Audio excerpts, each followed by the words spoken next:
그런 게 있고. 자, 문재인 대통령이 어제 개천절 집회에 대해서 반사회적 범죄다. 이제 말이 굉장히 세게 나갔죠. 그러니까 굉장히 정확한 표현이라고 생각했어요. 저도요. 네. 그 집회를 집회의 자유란 이름으로 옹호해서는 안 된다. 지금 개천절 집회가 신고된 건만 약 800건이라고 합니다. 놀랍더라고. 더군다나 지금 국민의 지임에서 주 의원 같은 경우는 그건 그 사람들의 자유다 이런 식으로 이야기를 하더라고요. 예. 이 사람들 미쳤구나 거의. 그러니까 끝까지 그쪽 동네하고 인연을 끊지 못하는 그 미련, 그쪽에서 나오는 표로 자신들의 어떤 정치적 이익을 생각할 수 있다는 그 상상력 자체가 진짜 불쌍합니다, 진짜. 네. 그래서 이제 대통령이 이렇게 강하게 세게 발언하는 건 관련되어 있는 경찰 등이 단호하게 대처하라는 메시지거든요. 이제 근데 지금 김진태, 민경욱이 개천절 집회를 드라이브 스루로 하자. 그러니까 드라이브 스루로 오면 정말 제대로 물대포를 사용할 수 있겠네요. 근데 이제 우리가 우스갯소리로 뭐 물대포, 뭐 독침, 뭐 이런 이야기를 하는데 화염 방사기까지 이야기를 하잖아요.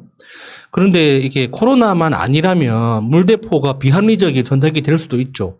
근데 코로나는 그 감염된 지 확인이 안 된 사람들이기 때문에 그 사람들하고 부딪히는 그 경찰 병력들이 결국에는 진압한 다음에 그 사람들도 다시 격리가 돼야 되는 이중 삼중의 고통을 치러야 되거든요. 그러니까 그런 어떤 행정적 비효율을 없애기 위해서라도 물대포 같은 거, 독침까지는 바라지 않습니다. 물대포 정도는 충분히 사용할 수 있지 않나 생각이 들고 만약에 정말 드라이브 스루로 그런 식으로 불법 행위를 한다 그러면 물대포 정도는 근데 그거 세차를 해준다는 그건 차원에서라도 세차인데 진짜? 예. 세차해준다 예. 이런 건데. 차 밖으로 나오지 말고 뭐 대기해라 뭐 이런 차원에서라도 가능하지 않나 싶어요. 그 국민들은 영을 써가면서 서로 그 지금 동네 상권들 중에 아직도 장사 못 하시는 분들이 있잖아요. 예. 그렇게 서로 협조하면서도 인내하고 있는데 이자들은 지금 이런 식으로 더군다나 극우 집회 신고 건수만 800건 육박한다는 거 그냥 애들 미친 거예요. 국가의 안녕과 국민의 안전은 어떤 염두에도 두지 않고 있는 그런 자들이 지금 이렇게 드라이브 스루로 뭐 한다 그래서 뭐 드라이브 스루가 되면 또 뭐가 불편해지냐면요. 교통방해가 되죠. 예. 근데 얼뜻 듣기에는 괜찮을 것 같이 들릴 수가 있습니다. 그런데 이게 이 사람들이 딱 와가지고 지금 벌써 지방에서 올라온다는 이야기잖아요. 뉘앙스가.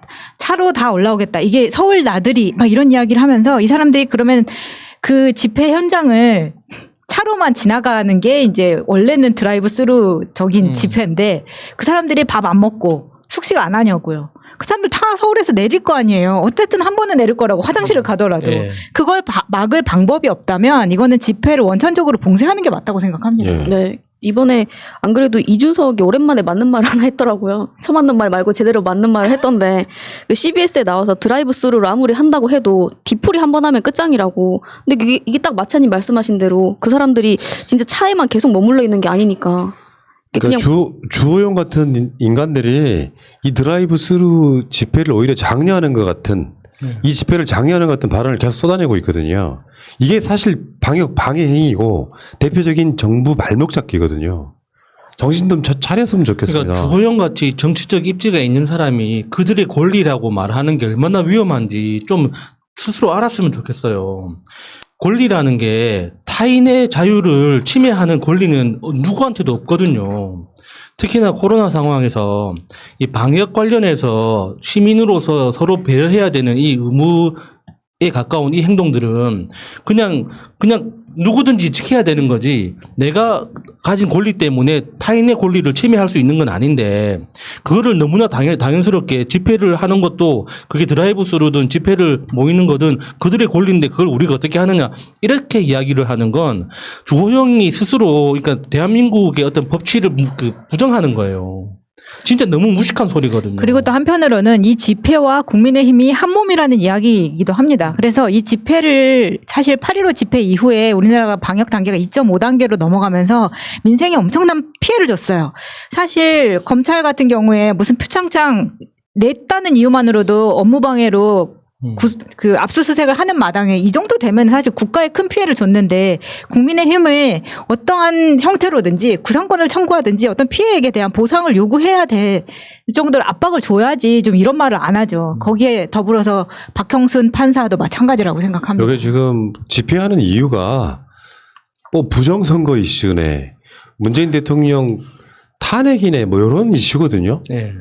좀 참아주면 안 되니? 그러니까 이게 정확히 말하면은 뭐 집회 결사의 자유였단 게 아니고 사실은 그런 문재인 정부에 대한 일종의 대선 불복에 가까운 짓들을 좋아하는 사람들을 대표해가지고 그 사람들을 선동해가지고 정치인들이 그런 짓거리 하는 거거든요. 김진태나 민경욱의 페이스북 한번 가보세요. 가관입니다. 정치인하고 보기도 어려운 것들이에요. 그러면은 나는 그 8.15 집회 이후에 민경욱이나 이런 사람들, 김진태 같은 사람들을 국민의 짐이 제명할 줄 알았거든요. 최소한 현역 국회의원은 아니지만 지역위원장 같은 거를 이제 그 직책을 내려놓게 만든다거나 그렇게 할 줄 알았더니 오히려 지금 이걸 방조하는 게 아니라 나가 니들이 권리하라고 지금 주장을 하고 있는 이 첫 번째 적폐가 역시 국민의 짐이라는 생각이 들고 진짜 이름 잘 지었다. 국민의 짐이다 정말. 그리고 하나 더가 이제 사법부죠. 저번에 지금 저번 그 광복절 집회뿐만 아니라 최근에 지방에서 집회 허가내주면서 또 허가내주면서 조건을 걸었던데 이 판사놈들 진짜 웃기는 놈들이에요. 예를 들면 손 잘 씻고 마스크 꼭 쓰고 2m 간격 유지한다고 하니까 집회 허가 내주겠다. 이게 현실적으로 가능하냔 말입니다. 이 사람들이 어떤 성향을 갖고 있냐면 공권력에 대한 무조건적 불신을 갖고 있어. 네. 그러니까 박형순이도 저번 8.15 집회 때 그렇게 해서 허가를 내주긴 했는데 실제로 그 상황이 되면 그게 2m 거리 두기가 되고 마스크 다 쓰고 하고 이게 가능하냐고요. 그러니까 그 사람들을 8.15 때 모였던 그 사람들 2m 간격으로 모였다가 밥 한 벌려놓고 모여 앉은 거 봐요. 맞아. 그게 어떻게 그런 2m라는 약속이 유지가 될 수가 있는 건 아니잖아요. 그러니까 이게 판사가 그냥 깔끔하게 한 문장으로 나는 문재인이 싫어요. 이 말을 하고 싶은 것 같은데 그냥 솔직하게 이야기를 하세요. 그냥 판사 옷 벗고 나와서 변호사 하면서 강현재 같이 사랑제일교회 변호하면서 그렇게 해야지.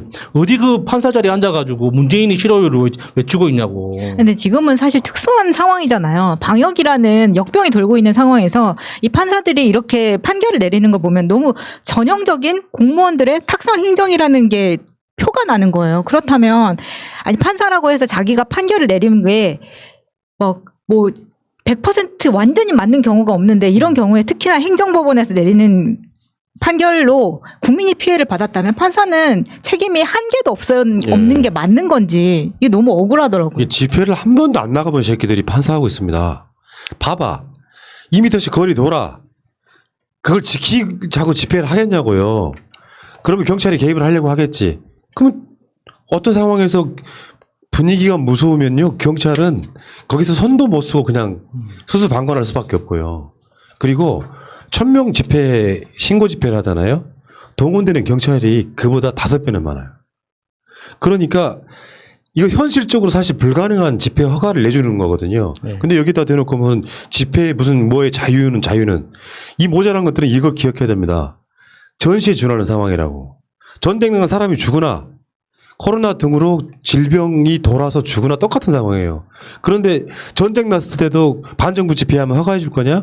난 이 이야기를 물어보고 싶은 거거든요. 그러니까 난 그 판사의 판결문을 보면서 정말 가소롭다고 느꼈던 게 내가 진짜 뭐 법을 전공해서 깊이 있게 공부한 건 아니지만 그래도 그 헌법적 가치라는 게 모두가 동등하지 않다는 것 정도는 압니다. 그러니까 공부하는 학생으로서는 헌법에 등장하는 모든 가치를 동등하게 다루고 동등한 가치로 가정한 다음에 어떤 법률 해석을 해야 되는 게 맞는 거지만 그렇다고 해서 현실 세계에서 지금 이 코로나가 창궐하고 있는 이 시대에 집회 결사의 자유하고 방역의 필요성을 비교해서 방역의 필요성 때문에 집회 결사의 자유가 침해되면 안 된다는 게 이게 말입니까? 빵굽니까? 이게.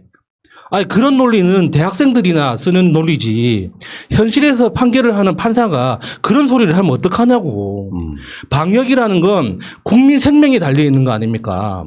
그러면 헌법적 가치를 다르게 판단을 해야 되는 거예요. 안 그러면 순서라도 국민의 생명이 제일 먼저지 어떻게 국민의 생명보다 헌법과 그 집회 결사의 자유하고 국민 생명하고 똑같이 다룹니까? 그리고 SNS 시대이기 때문에 자기 의사 표현은 얼마든지 할 수 있는 나라예요. 그거 갖고 뭐 진짜 치명적인 가짜 뉴스가 아닌 이상 처벌하거나 그렇지도 않지 않습니까? 근데 굳이 이렇게 모여가지고 자신들이 대통령 탄핵을 목표로 가고 있는 이런 짓들은 역사의 길이 남을 거라고 생각합니다. 미래통합당 국민의 짐이 안 되는 이유를 그냥 보여주는 겁니다. 단적으로 말하면 국민들이 이게 용납이 됩니까? 국민의 짐을 지지하다가도 하는 짓거리 보면은 정의미가 떨어지는 거예요. 아, 나는 지금 그 동네에서 자영업 하시는 분으로서, 자영업 하는 사람으로서 힘들어 죽겠는데 이거를 방조하는 국민의 짐, 그리고 사법부, 이 사람들이 지금 실질적으로 정부의 방역을 방해하고 있는 거예요. 이런 짓들은 해야 되겠습니까? 현실도 모르면서 2m씩 떨어지면 집회가 가능해? 그런 집회가 가능하냐고. 간단히 말하면. 그런 집회는 불가능해. 근데 그런데다가 8월 15일 날에 이미 한번 경험을 했잖아요. 가능할 것 같다고 허가를 해줬는데 그때도 되게 불공정했던 게 뭐냐면 이게 한겨레에서 정예지 기자가 팩트체크를 한 기사가 있는데 이게 8월 15일 날에는 허용했는데 그 2달 전에 아시아나 해고 노동자들이 100명 그 숫자도 똑같아요. 그때는 이미 그리고 진정세에 접어들던 국면이었는데도 근데 똑같은 판사가 허가를 해주지 않았단 말이에요. 근데 8월 15일 날에 해준 것부터가 굉장히 불공정하고 잘못된 판결이었고 그리고 한번 경험을 해봤는데 이런 바보 같은 판결이 또 난다고 하면은 정말 국민의 한 사람으로서 정말 분노하지 않을 수가 없습니다. 예. 자, 국민의 짐과 방역 방해 세력에 대한 이야기였습니다.